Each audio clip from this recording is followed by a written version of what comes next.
Hi, Noble Ones. Welcome back to the Noble Ones podcast. I am really excited for today's topic.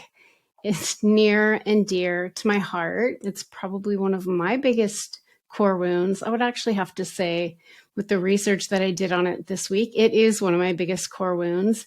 And I think it could be the number one thing that holds so many people back or keeps us stuck. So that's what we're going to talk about on the podcast today. And I'm going to give you a few tips to practice using emotional awareness to overcome this.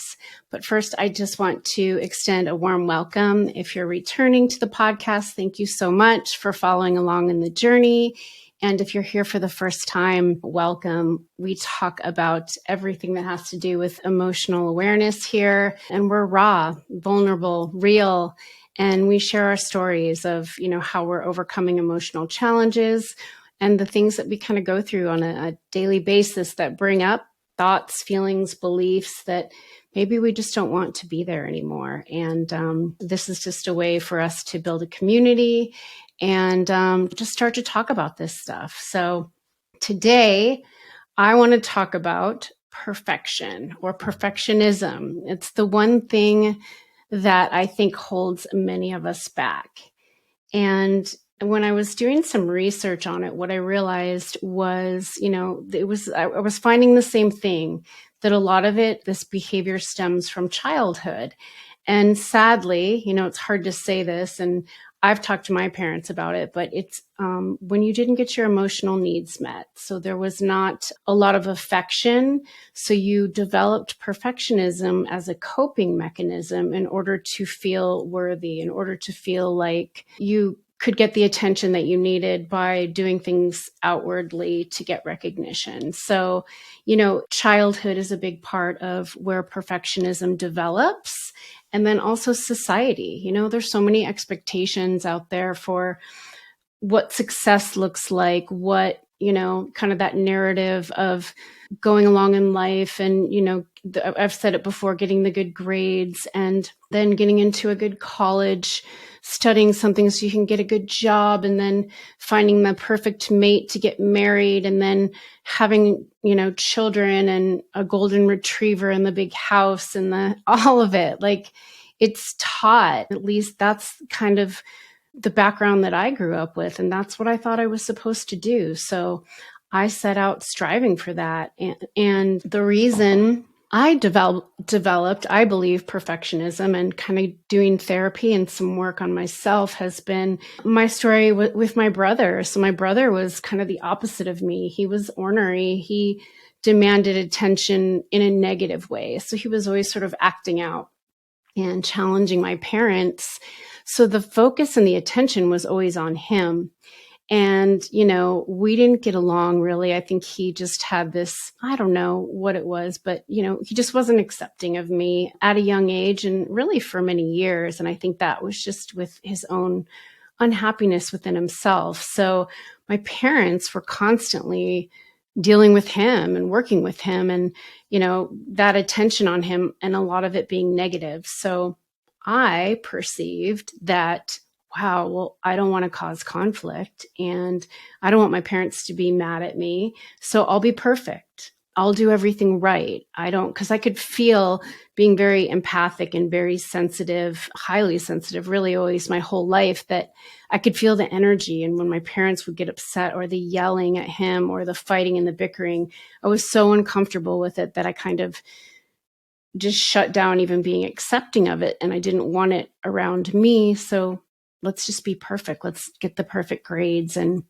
do everything right. Not cause any problems, people please, all the different things that go along. I mean, this is a really, really big topic to the point where I actually am going to write a book, I think, and it's going to be, the foundation will be like, around how this impacted me in my life. So that's what it was for me, and I thought that I was fine. I thought that, I had it all together. But what I didn't realize was how many of these things that I developed that are actually like signs of struggling with perfectionism, or signs that you might have perfectionism as something that's holding you back. So I actually wrote these down, and what was crazy was, I'm always talking about emotional processing. So as I was reading about it and, coming up with just kind of a list, and so that you guys could relate, if you don't already feel this about yourself or see it as maybe an emotional block, is I could literally have my picture next to that word in the dictionary, perfectionism, because almost every single thing is something that I struggled with. So it was a really great opportunity for me to look back and see where some of these things limited me. But I will say, before I get into these, maybe it can be a strength in a way, because not only did I use perfectionism, but I'm also a Capricorn. So it's this striving, and it's this tenacity, and this grit and grind and ability to do things really well and be really successful. But I think I never had the balance around it. So, having attention to detail and just being super aware of how things are done, I think there could be some benefits to that. But really, I don't think there's any such thing as perfection. It's just a behavior that we take on, and it's just this energy that surrounds us and kind of keeps us stuck in some of these behaviors that I want to list off. Okay, so see if any of these relate to you. And I'm just going to say in advance, I can raise my hand on all of these. So we've got, you feel pressure to live up to high expectations, fear of judgment or disapproval from other people, negative reactions when you make mistakes or other people make mistakes, fear of failure, overly ambitious and driven, high levels of self-doubt and insecurity, spending excessive time, effort, and energy to avoid making mistakes, excessive ruminating on problems or critical self-talk, always need to be prepared or have a plan, hypersensitive to the criticism of others, black or white thinking patterns, and two more. Your self-worth is contingent upon being successful, or what you perceive as successful. And procrastination and indecisiveness can lead to lack of productivity. So honestly, you guys, that wasn't even the whole list. But every single one of those I can say, and that I've dealt with, that I relate to, and that I still find myself doing. And I'm telling you, just by being aware of it is the number one way that you can, start to realize that it is blocking you or holding you back. But there's some other things that I want to go over that I think we can do as well. So the way that this could manifest in your life too, that you might not even realize that you've been dealing with perfectionism your whole life, is it could be body image. I think body image is a big one. And I went through this when I was a freshman in college, and a lot of people go up to college and they get the freshman 15 or whatever, because you start drinking beer and you're partying and you're ordering late night pizzas and what have you. And also, I think that age is when you just start to gain weight or whatever it is, your body's changing. So I went up to college and I gained weight and I freaked out. I literally freaked out because, oh my gosh, what? I'm not perfect anymore. And people aren't going to accept me as being heavier or whatever it was. So what do you think I did? I cut up my meal card so I wouldn't go down to the cafeteria and eat. And I started eating air popped popcorn and over exercising. It was a way for me to try to control my weight, because then I could try to control the perfectionism. So that's one example. I can give you example. Just over and over, relationships, especially love relationships, whether boyfriends or, an ex-husband. I can think of all the times where I had these high expectations of what they should be doing because they should do it like I do it, right? Because here's an example that just popped into my head. Okay, so mowing the grass, for example, I would go out, and if I mow the grass, meticulous, right? Mowing it and whatever the pattern is, and trimming I would always trim and then pick up all the grass and just make sure that it looked really good. Perfect. if I didn't mow the grass and I asked my husband, hey, can you go mow the grass? Sure, no problem. Well, first of all, he wouldn't do it when I wanted him to do it, which was to know, why can't you get it done like the first of the weekend instead of the end of the weekend? And then he wouldn't trim. Right. And to me, I'm like, oh my God, like mowing without trimming is like French fries without ketchup. How do you not trim? Well, seriously, like grass is a weed. That's perfectionism. That's another, just a small example, but it would drive me crazy. Or how about cleaning? Like having kids and like, hey, can you guys clean your bathroom or can you pick up your room? And then you go down and it's still like they've got shit laying everywhere. So what do? You go in their room, you start folding it, putting things in their closet, making the bed, fluffing the pillows. Why? Those are all these things that stem from like control and perfectionism. So anyway, so back to body image, like having to have this routine of, if I don't go to the gym or I don't eat clean or I don't do that, then I won't look a certain way. Perfectionism. Another way it really manifests for people is academic achievement. Having to get like straight A's, good grades, not being able to handle if you get a B on a test, writing a paper and having to edit it like 1,000 times to make sure that the words are perfect. I still struggle with this. This is why I actually started a podcast, because I can just talk, right? Like I love to write and I'm actually a really great writer. But what I find is when I start writing is I get caught up in my words and I know that doesn't sound right. I should say it a different way. And it just takes me way too much time. So academic achievement's a really big one. People pleasing, right? Like you don't want anybody to think bad of you. You don't want to cause conflict. You don't want to have anybody judge you. So you people please in order for everybody to think that you're perfect and appear that you're perfect. And, now that I think about it, as I just said that, I'd have to say maybe a lot of my depression that I dealt with over the years was probably directly linked to my own need and striving for perfection, because it was just never, when was I ever going to be good enough for me? It wasn't even for anybody else. It was just the hardcore self judgment that I put on myself, or, you'll be worthy when, you'll be good enough when, you'll be successful when, like this is all this striving for perfection. And it was almost like this insatiable need to try to get somewhere instead of just enjoying where I was and seeing that where I was good enough. So yeah, gosh, I just thought of that. Okay, another way it can manifest in your life, sorry to get off track there, is parenting.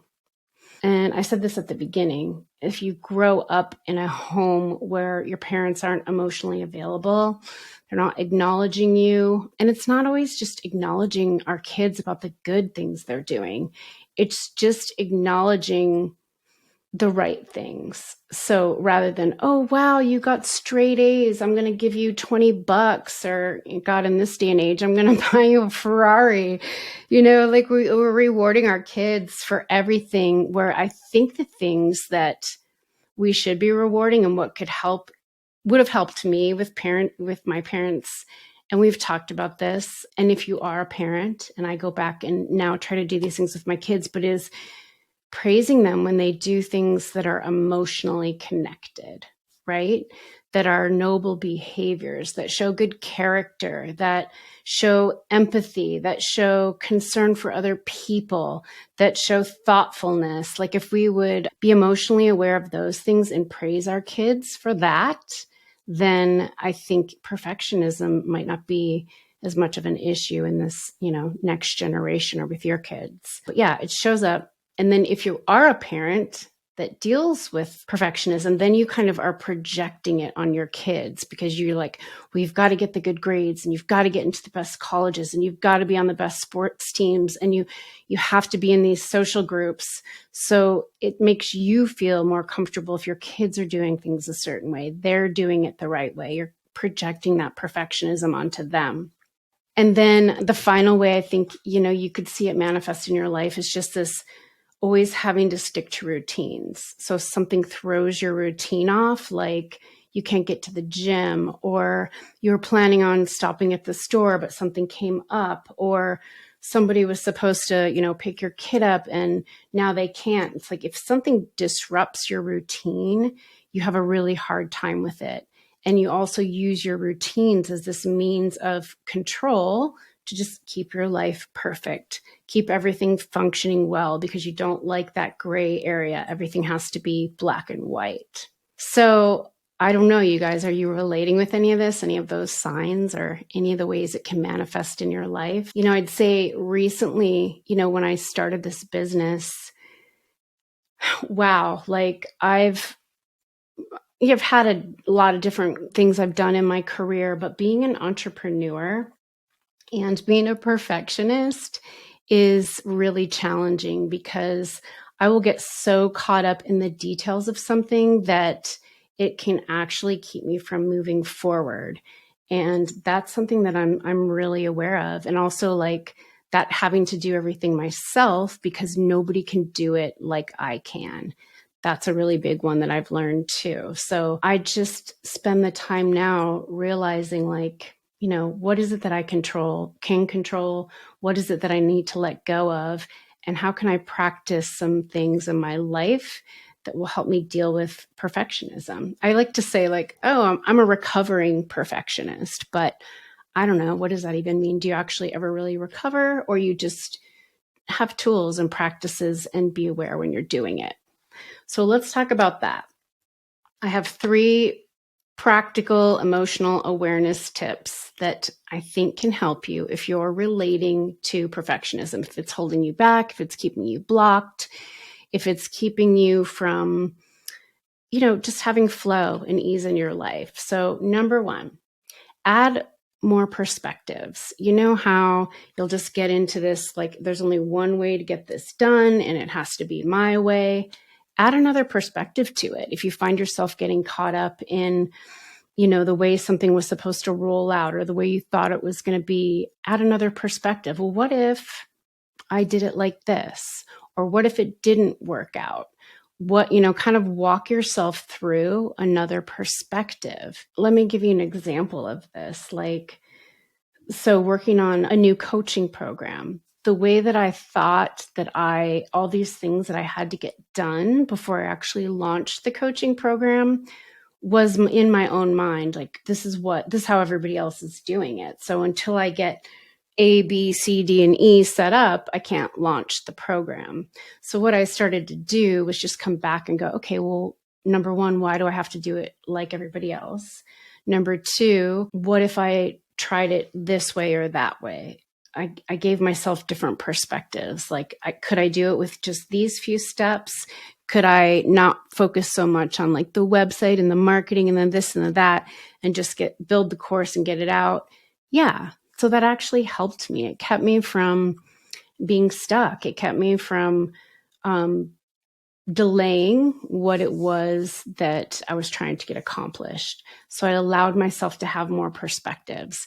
And when you're dealing with this with another person, so let's say somebody's not doing things the way that you would want them to do, it's allowing yourself to see through their eyes. Like, again, putting those glasses on and being like, okay, from their point of view, I can see that perspective. And then it'll get you out of that critical thinking mind towards somebody else. So adding more perspectives. The second one is not getting caught in the details. Shit. Oh my gosh. It can be overwhelming, right? To be just ruminating on all the details that you have to do maybe during the day to get something accomplished. So making lists or just letting go of some of the details, because a lot of times half the stuff that you worry about that you think isn't going to happen, it doesn't. Like, you're so caught up in the details and you've lost sight of the bigger picture. So I would say, questioning yourself, like, does this really matter? Am I caught up on this one thing, and am I wasting too much time and energy? So use questions to get yourself out of that state of mind when you're getting caught up in the details. Or like, what's the worst thing that could happen if I didn't do X, Y, and Z? You know what I'm saying? Like, the details. Don't get stuck in them. It's like getting caught in a spider web, and, it can be really paralyzing and just, again, keep you from getting towards your next goal. I'm trying to think, as I was saying that, sorry, I just had this thought pop in my head, and it was when one of my sons was looking to move. He wanted to go out of state. And actually, this happened to him. I watched him go through this twice. And it was, getting out of college. A lot of people are trying to figure out what they want to do, right? They don't really know. I studied this, so I should get a job in that. Well, not necessarily. So I always just say, when I'm coaching someone younger, like, first of all, what do you like to do? And if they don't really know that, then I'm like, well, then just start. Just find something. So he was trying to figure out what he wanted to do for a career. And he got caught on, well, that I went to college and I have this degree and I spent all this money, so I should get a job that looks like this. And I watched him be stuck for a while, because it was like, that was his idea of what and he even said it, like, I feel like I need to find the perfect job. And so as we started to talk about it, he realized, like, there's no such thing. It's just moving forward, getting into something. And then from there, you realize what you like, what you don't like, if you want to move into a different position. So he did that. And then so then after that job wasn't exactly what he wanted to do, moving in, he was going to move out of state. So, but before I move, I have to find the perfect job. And so that kept him stuck too. And then what he ended up doing was moving, and then the perfect job came.